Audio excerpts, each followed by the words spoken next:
దేశ చరిత్రలో సువర్ణ అక్షరాలతో లిఖించదగ్గ రోజు ఇది. చరిత్ర ఉన్నంత వరకు అమరావతి చరిత్ర ఉంటుంది. ఆ చరిత్ర ఉన్నంత వరకు రైతుల చరిత్ర అమరావతి చరిత్రలో శాశ్వతంగా మిగులుతుందని చెప్పి కూడా నేను మీకు తెలియజేస్తున్నా. విధ్వంసకారులు అనేక కుట్రలను దాటుకుని అమరావతిని గెలిపించుకున్నాం. ప్రజా రాజధాని, ప్రజా విక్టరీగా ఈరోజు మనం నిరూపించుకోగలిగాం.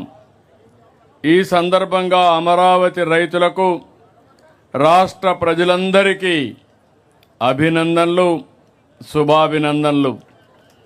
మన ఆత్మ గౌరవాన్ని నిలబెట్టిన ప్రధానమంత్రి నరేంద్ర మోడీ గారికి మనస్ఫూర్తిగా ధన్యవాదాలు తెలియజేస్తున్నాను. గట్టిగా చప్పట్లు కొట్టి అభినందించండి. అమిత్ షా గారు, అందరూ కూడా కేంద్రంలో ఒకరిని కాదు అందరూ సపోర్ట్ చేసే పరిస్థితికి వచ్చారు.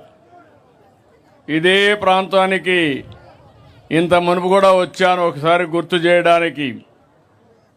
ఏదైతే విధ్వంసం చేసిన తర్వాత మీ అందరికీ ఇబ్బందులు ఆ రోజే 3 రాజధానులు అనౌన్స్ చేసిన రోజున ఇక్కడికి వచ్చి పవిత్రమైన స్థలం ఇది, మామూలు స్థలం కాదు.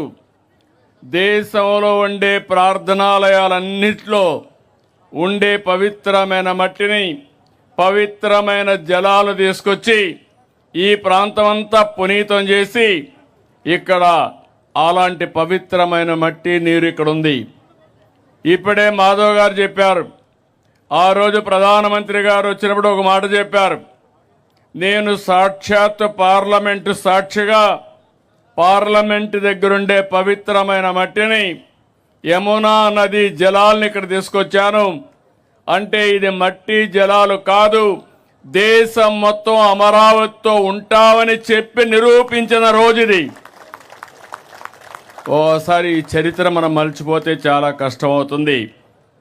ఆ రోజు ఇక్కడే కాదు, అన్ని దేవాలయాల్లో, అన్ని గ్రామాల్లో పవిత్రమైన మట్టిని తీసుకుని, అక్కడ జలాలు తీసుకుని దేవాలయాల్లో పూజలు చేసి ఆ పూజ ఫలితాలు ఇక్కడికి తీసుకొచ్చాం. అలాంటివన్నీ కూడా మనం ఒకసారి గుర్తుపెట్టుకుంటే ఈరోజు సాక్షాత్ పార్లమెంటు ఒక పార్టీ కాదు, ఎన్డీఏ పార్ట్నర్సే కాకుండా దేశంలో ఉండే అన్ని రాజకీయ పార్టీలు అండగా అమరావతికి నిలబడ్డారంటే అది చరిత్ర. కానీ ఒకే ఒక పార్టీ, దిక్కుమాలిన పార్టీ, ఏమనాలో తెలియదు, వాళ్ళని మనం చూసాం. శ్మశానం అన్నారు. ఈరోజు మనం తెలుగు లేని శాసనాన్ని చేసుకునే పరిస్థితికి వచ్చాం. నేను ఎప్పుడూ చెప్పాను, 3 ముక్కలాట చాలా సులభం అనుకున్నారు.